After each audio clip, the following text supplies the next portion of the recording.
Thanks so much for inviting me to be a part of this morning's event. I want you to know I'm a proud Surrey resident, as my family and I have lived here for over 20 years. That's right. As well, the BC Lions Football Club, while we are delighted to represent the entire province of BC, we make our home here in Surrey. It's where we play and practice every day. We work very closely with the city and the Mayor's office to make sure that we are an important part of this community and that we give back to this community. So it's an important place for us to be. I've been asked to give an update a little bit on our upcoming season. Are there any Lions fans here this morning? Oh, wonderful. So just to let you know, the team has broken camp in Kamloops. They're on their way down this morning, actually. We have our final preseason game this Friday against the Saskatchewan Roughriders, and then we will kick off the season on June 11th against the Edmonton Elks. Really looking forward to a great year, lots of changes on the club. For those that don't know, One Republic is going to be playing pre-game at our game on June 11th, and that will be part of your admission to the game. So that's kind of an exciting feature. And one of the other things that's going to be a very interesting story to follow this year is Nathan Rourke, born in Victoria, BC, will be the first Canadian quarterback to start in the CFL, I think, since Russ Jackson. So I think that's a very exciting storyline as well. In a few moments, we will hear from Mayor Doug McCallum for this year's State of the City. But before we get started, I'd like to recognize some of our elected officials and special guests who are here with us today. I would just ask that we go through the list because we have a good list here, and then at the end, if we can give everyone a round of applause to recognize them. So the councillors, first of all, Mayor Doug McCallum is with us, obviously. Councillor Linda Annis, Councillor Doug Elford, Councillor Brenda Locke, Councillor Mandeep Nagra, Councillor Alison Patton, Councillor Laurie Guerra, Jenny Sims, the MLA from Surrey Panorama, Gordie Hogue, the former MLA, former MP, and former Mayor of White Rock, and all that those credentials mean is that he's had more free breakfast than anyone. Please give them all a round of applause for their service. Thank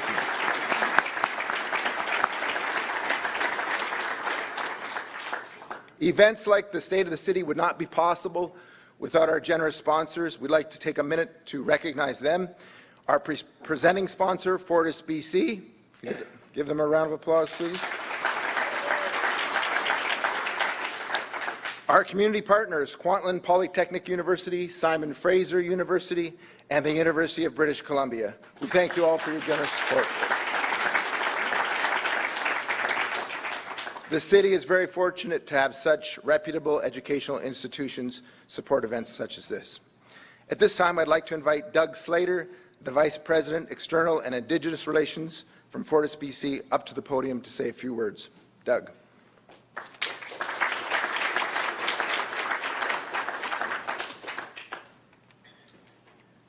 Good morning, everybody. It is not too late to say that I'm very pleased today to be here in person. Again, my name is Doug Slater. I'm the Vice President of External and Indigenous Relations at Fortis BC. I'm happy to be representing Fortis BC here today as we continue to engage on important discussions on how we can work together to advance a cleaner tomorrow safely and affordably with an eye on economic growth and the ongoing well-being of residents. Fortis BC has a head office in Surrey, and that's where I live and work. And like about 900 of my colleagues in the Fortis Surrey office, I have a special relationship with this city. We're all here for the conversation around how Surrey can be a Canadian leader in economic prosperity while working towards a lower carbon future. And as an energy solutions provider with over 1.2 million customers, we're deeply invested in this conversation as well. And we're constantly looking for innovative ways where we can help reduce our customers' environmental impact affordably. A key driver of those affordable emissions reductions are renewable and low-carbon gases. Renewable natural gas, or RNG as it's known, is a carbon-neutral energy that can replace natural gas in our system over time, and it is derived from organic waste. RNG allows us to use the existing gas system, a multi-billion-dollar asset, to deliver cleaner energy to customers, and it's poised to deliver other energies in the future, such as hydrogen. RNG helps decarbonize the existing gas system we rely on and allows customers to use their current natural gas appliances without spending money on costly retrofits. I'd like to take a moment to thank the City of Surrey for their leadership. The Surrey Biofuel Facility was the first closed-loop organic waste facility in North America, and it is repurposing organic waste to provide us with around 75,000 gigajoules of carbon-neutral energy a year. That's enough energy to meet the natural gas needs of about 900 homes. This facility is an example of what's possible when we work together. Surrey embraced innovation and recycled problems into solutions. As a fellow pioneer in renewable and low-carbon gases, Surrey showed what those renewable and low-carbon gases can do for the city, the local economy, and the climate. And we're one of the largest utilities in BC, and we have a lot of knowledge and expertise in these matters. We also have infrastructure and resources in place to make meaningful emissions reductions today, but it can't be done alone. Working with partners like the City of Surrey is critical to our combined success. So thank you again for having me here today. I look forward to a lot of great conversations about our collective future and how we can work together to keep Surrey as a leader in climate action, economic growth, and public well-being. Thank you.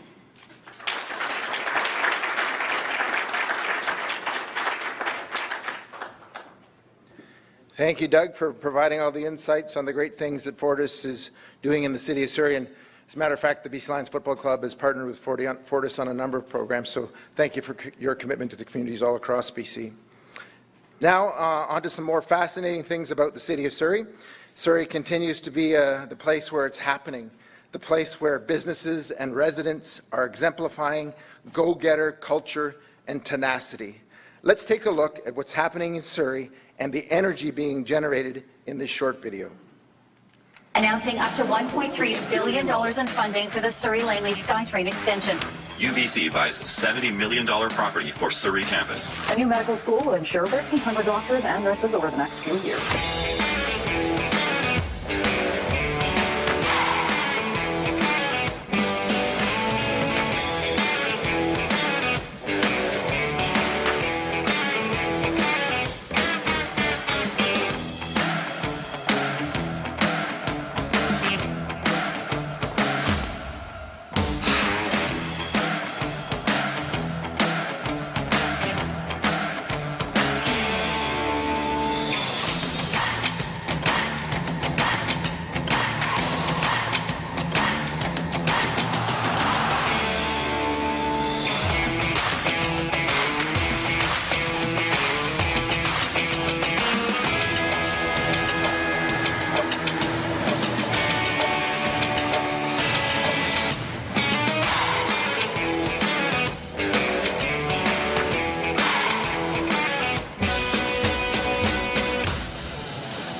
Yeah, and with our training facility in the heart of downtown Wally, we've seen that development right around us. We actually have a building going up right in front of my window, and they actually were accusing many in the office of inappropriate behavior the other day with the smell of rotten gas, but it turned out that one of the gas lines had been cut outside during the building. Anyways, 2 steps forward, 1 step back sometimes, but it's wonderful to see the development going on in this city. Surrey certainly hasn't slowed down. There's a lot of investment and innovation happening here. I know that everyone is looking forward to hearing more about this, so it's my pleasure to introduce Mayor Doug McCallum to the stage. Please welcome Mayor McCallum.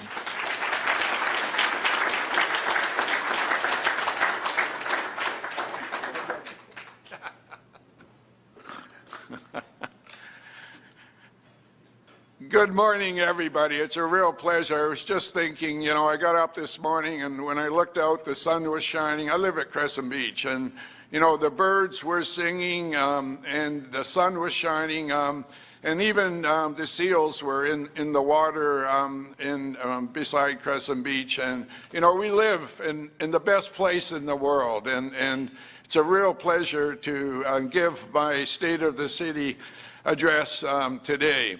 I want to thank you, Jamie, and I want to thank you for the great job you are doing in emceeing this event.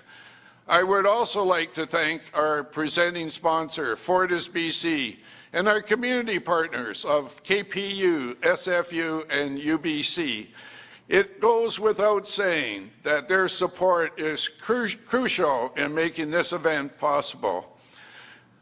Again, good morning to everyone here. I'm really excited about our city. I can get up here and dance and so forth because so much is happening. After 2 years of virtual gatherings, I'm extremely happy we are holding this event in person. And I'm also so glad to see you here today for the 2022 State of the City Address. COVID turned the world upside down and presented challenges on numerous fronts. For the first time in our lives, we were faced with quantities, lockdowns, and something called social distancing.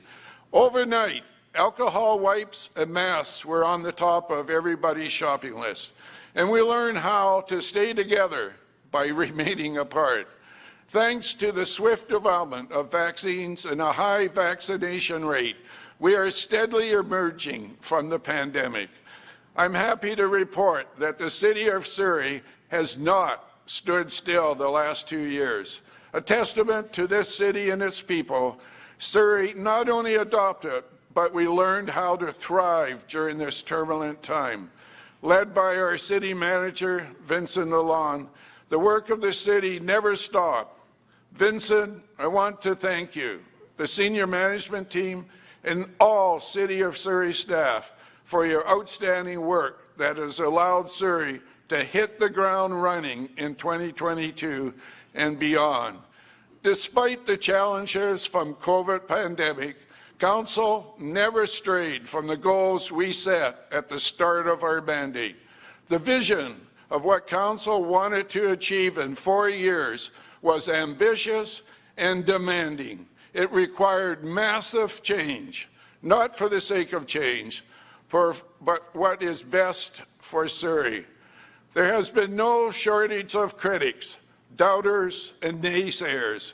I have always said you need to have a thick skin to do this job. And to the council members who have stood fast, I want to thank you. The promises we made to the people of Surrey, we have kept and we have delivered.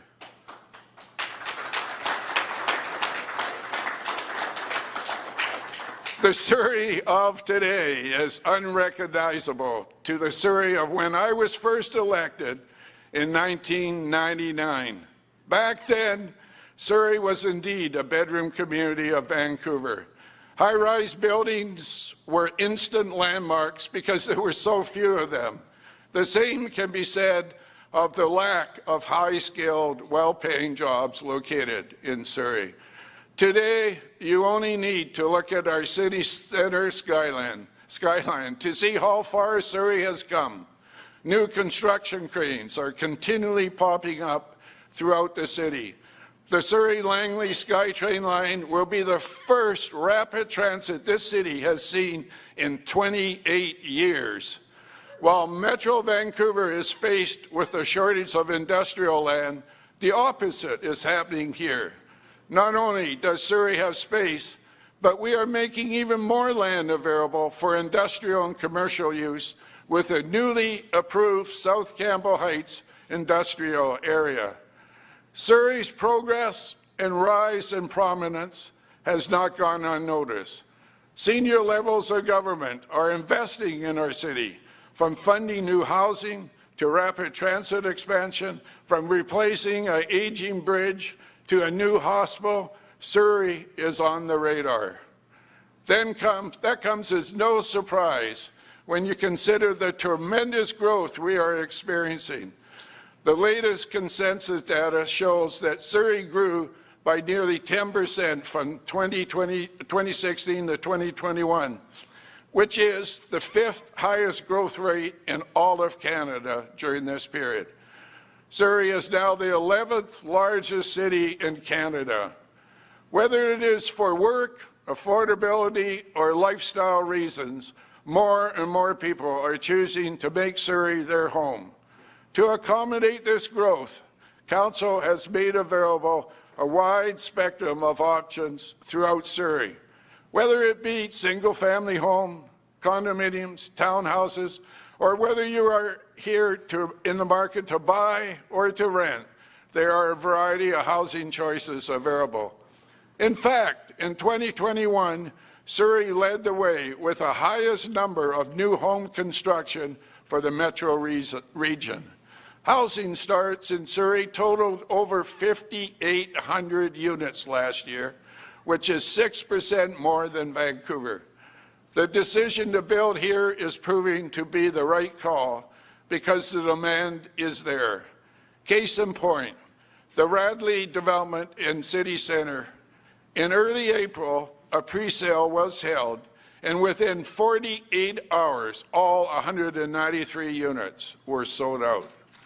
In 2021, building permit values totaled more than $2 billion. Not only was this achieved in the midst of a pandemic, but it also marks the second highest recorded value in the city's history.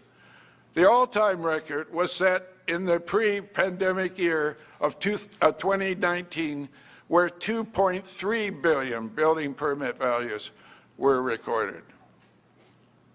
At City Hall, we are doing our part to ensure the development process is not bogged down with delays. Not knowing when a building permit will be issued has been a point of frustration for builders.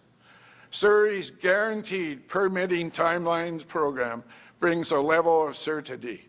Since it was introduced last October, the latest data shows that we are exceeding our targets. At the end of 2021, the average processing time for a single-family permit was nearly 15 weeks. The target set out in the Guaranteed Permitting Timeline is 10 weeks. Thanks to the work of our dedicated staff in planning and development, the wait time is now averaging 8.9 weeks.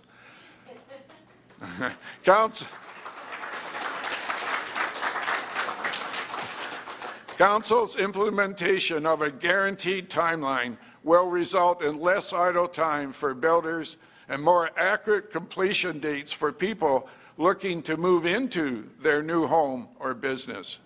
To further help with the permitting process, Council has extended City Hall's opening hours to 8 p.m. once per week.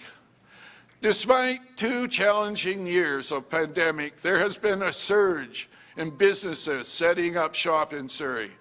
During this time, 1,500 new businesses opened up, bringing the total number of active businesses operating in Surrey to 21,000. The effort of the city's Intergovernment and Investment Department has helped bring 2,500 new jobs and over $100 million in private capital investments since 2019. The days when Surrey was a feeder community have fallen by the wayside. Along with the traditional industries, Surrey is now attracting advanced enterprises such as clean tech company Delta Controls, electric vehicle maker Damon Motorcycles, plant-based meat alternate companies such as Napa Punjab Foods and Boost Foods. Established businesses have also relocated here. In April, Walmart officially opened its 300,000 square foot, $175 million facility in Campbell Heights. This new state-of-the-art grocery distribution center is the provincial hub that will supply all 45 Walmart stores located in BC. For a city to thrive, I believe we all share a responsibility to better the place we live and work in. There is no question that starts with Council. Our task is to deliver what we said we would do if elected, to make sure that the promises we made are kept and delivered, and we have done that.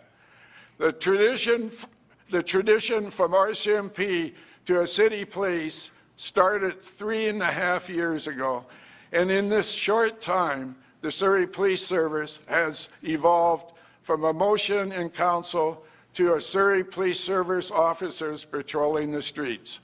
To date, 85 uniformed SPS officers have been deployed to work alongside the RCMP. That number will increase to 295 SPS officers in the next 12 months. The first class of new recruits were sworn in last month and are currently in training at the Justice Institute Academy. The transition of this magnitude has never in Canadian history been done, but it was time for a city closing in on a population of 600,000 people to have its own police service. The rationale for the switch is to bring governance, accountability, and decision-making to the local level, which are the same reasons cited by the Provincial Special Committee on Reforming the Police Act in their recommendation to switch from the RCMP to a provincial police service. I want to acknowledge Surrey RCMP Assistant Commissioner Brian Edwards and Surrey Police Chief Norm Lubinsky for their efforts on this massive file. The progress we are making in the transition has allowed us to create the Community Service Department. A major component of this new department is dedicated to enhancing our approach to supportive housing. Like any big city, Surrey has the social challenge of homelessness, a seemingly endless cycle of going from shelter to the streets and back again simply isn't working. It is important for Council to make a priority to build that supportive housing that provides that individual a space where one can feel safe and be treated with respect. In partnership with all levels of government, the City of Surrey is delivering on this type of much-needed housing across our city. In 2021, a total of 139 supportive housing units opened in Surrey. This year, another 387 supportive transition housing units will come on stream. I am also proud to say that the province's new complex care model was put into service first in Surrey at the Foxglove Supportive Housing Facility. This new care model connects residents to nurses, social workers, and other health professionals under one roof. The other pillar of our frontline emergency services is the Surrey Fire Service. A key focus of the Surrey Fire is the prevention education. The Home Safe program canvasses door to door to ensure homes have working fire alarms, while the community property safety team works to reduce fire risks in distressed properties. During the pandemic, the men and women of the Surrey Fire also stepped up to play a significant role in the vaccination effort. Many of our firefighters were trained to give the shot to support Fraser Hell's vaccine drive in Surrey. And the department's mobile command post and the training van were redeployed as mobile clinics. While public health and safety are key components, other elements need to be in place to ensure the overall well-being of the city. The capital investments we have made shows the importance we have placed in improving the high quality of life in Surrey. 21 capital projects have been approved by Council under the $428 million Surrey Invest program. The projects range from a new athletic centre at Bear Creek Park, a new Newton Community Centre with an Olympic-sized pool, Indigenous carving centres, the Cloverdale Sports and Ice Complex, to smaller scope enhancements like new pickleball courts, bike parks, new playing surfaces for soccer and field hockey pitches, and I can go on and on. I also want to make note of new projects that have come on stream prior to the Surrey Invest program. Last October, the Clayton Community Centre officially opened. Built to use 90% less energy, Clayton is also home to the newest branch of Surrey libraries. 14,000 square foot library space has been made available to one of our fastest growing communities. Also of note, with the support of the city, Surrey Libraries has eliminated overdue fines. This will remove a barrier for many members of our community, and Surrey Libraries is looking to reach even more people by launching this year a mobile library service in Surrey. I can tell you that council and city staff takes immense pride in ensuring our residents can enjoy a healthy lifestyle, regardless of income and ability. We know that active and engaged citizens results in strong and healthy communities. I'm proud, I am really proud to say that Surrey is the first city in Canada to commit to building all new city facilities to meet the gold level of the Rick Hansen Foundation Accessibility Certification. A thriving city requires a transportation network that balances transit with the demands of well-maintained road network. With funding secured, and by the way, last week it was officially announced that the money is secured. So this money is $4 billion for the new SkyTrain station.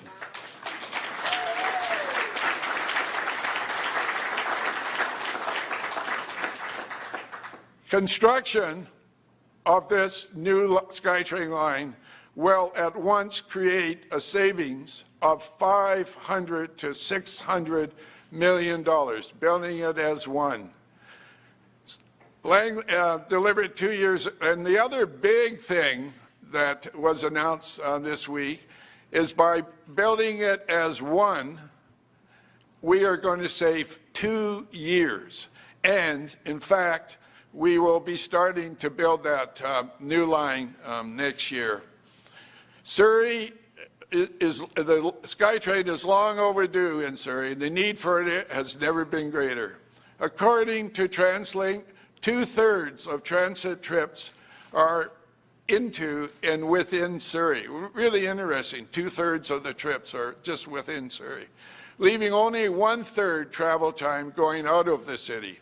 That pattern has remained steady since 2019. Equally important are the maintenance and upgrades to the roads and bridges we use to go to work, school, yoga class, hockey game, soccer match. In many cities, maintaining or improving roads is an afterthought. Potholes go unfilled season after season. Aging roads remain in constant state of disrepair.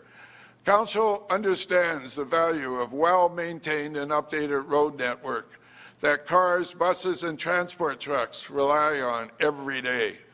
$10 million in road paving contracts was recently approved by Council, and a total of $116 million has been budgeted to upgrade Surrey's transportation network. A few projects of note. In South Surrey, the widening of the King George Boulevard and the replacement of the Nickelbacko River Bridge with a new 4-lane crossing. That had an old bridge for 50 years. I think it came from one of the world wars before. But finally, it's, as you've noticed if you've driven down there, it's gone, new bridge. In Newton, a much-needed east-west route has been added. The 84th Avenue connector will help reduce congestion on 88th Avenue. And at King George Boulevard, this intersection has the dubious distinction of being the most dangerous intersection in BC. The City of Surrey has already begun early work in advance of the SkyTrain construction. Working with the province, the city completed improvements to Fraser Highway between 96 and 148th Street through Green Timbers. with more improvements to come. In fact, Council will be approving this afternoon $17 million contract to 4-lane Fraser Highway the rest of the way to our city centre. This year has also been one for our maintenance crews. The long and cold winter resulted in 4,000 requests for pothole repairs. That is more than double a typical season. And I'm happy to tell you that all reported potholes have been filled on a temporary basis, and crews will now work on permanently filling the potholes through the summer. The number of projects and initiatives we have launched are numerous, and I'm especially proud to say that we have been able to do all this without raising property tax. For 4 straight years, Council has kept the resident property tax at 2.9%, which puts Surrey in the bottom third in all of Metro Vancouver. Only Port Clinton, the Langleys, and Pitt Meadow are lower. The work that is being accomplished by city staff is impressive. Council fully recognizes your contributions and the pride you take in your job.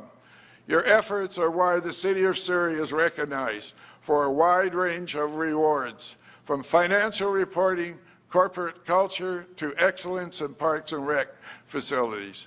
The accolades continue to roll in. I have said this before, and I will say it again. Surrey has the best and hardest working staff in all of Metro.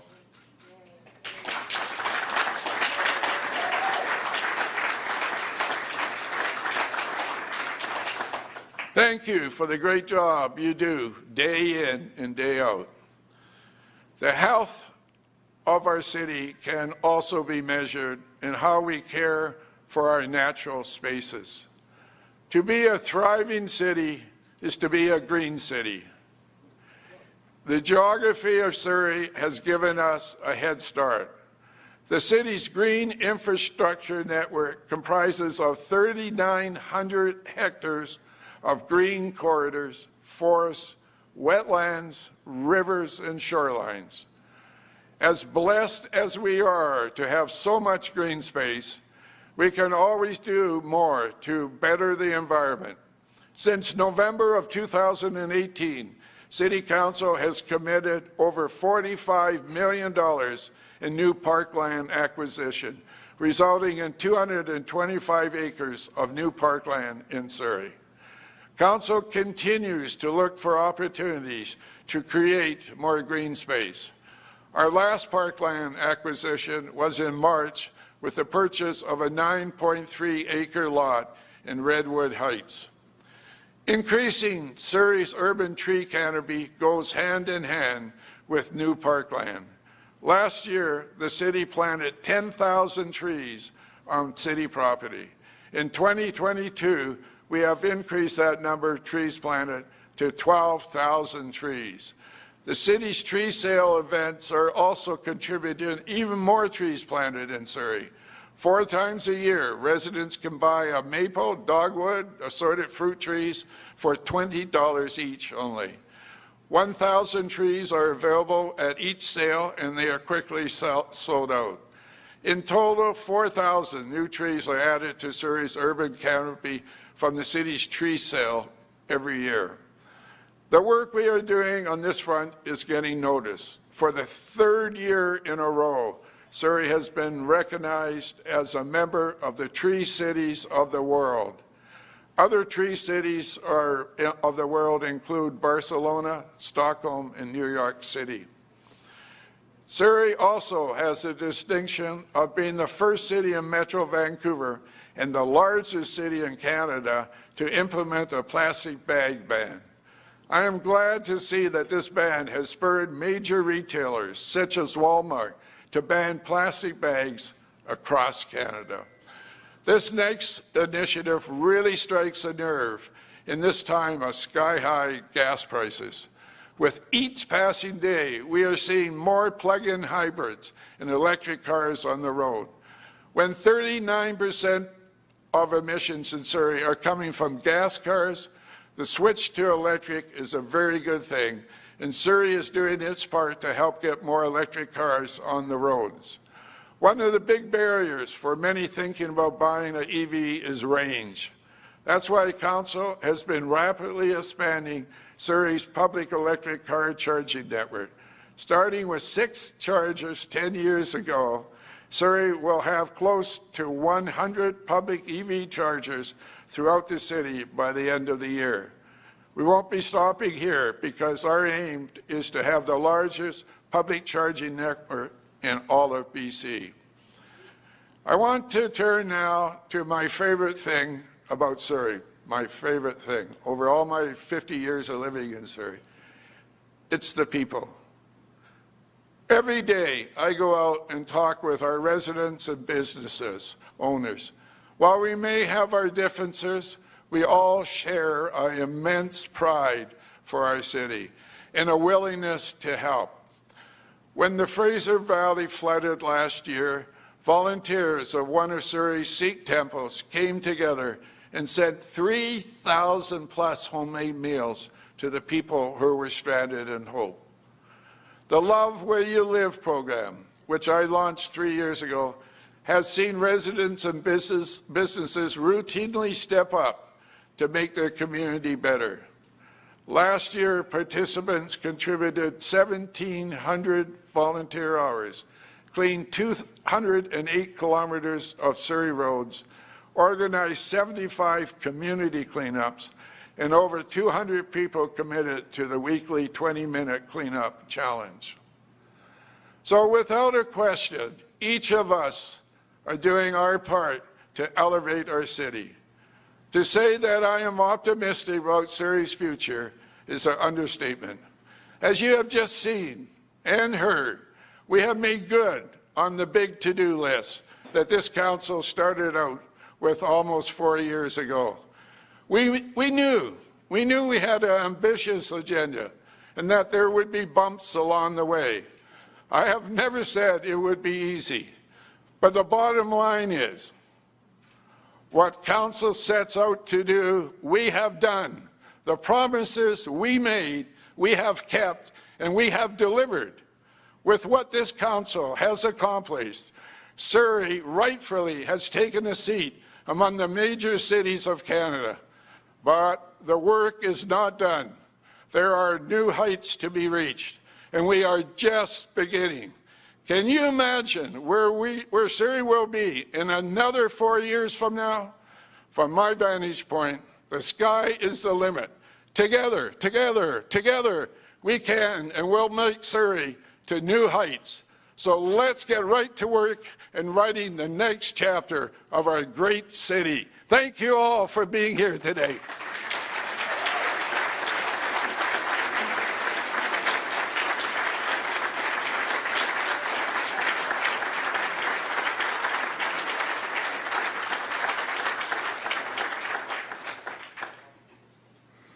Let's hear it one more time for Mayor McCallum. What a great... Thank you so much for your service to this city for so many years. That was a fabulous update on the many initiatives the city is currently undertaking, and we are very much looking forward to the future of this city. Once again, I would like to thank our sponsors for making this event possible this morning, Fortis BC, KPU, SFU, and UBC. Let's give them one last round of applause of thanks.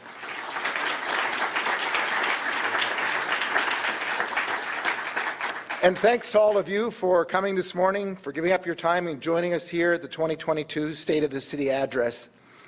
Never doubt that a small group of thoughtful, committed individuals can change the world. In fact, it's the only thing that ever has. One of my favorite quotes from Margaret Mead. So that concludes our event. Enjoy the rest of your day. Thank you.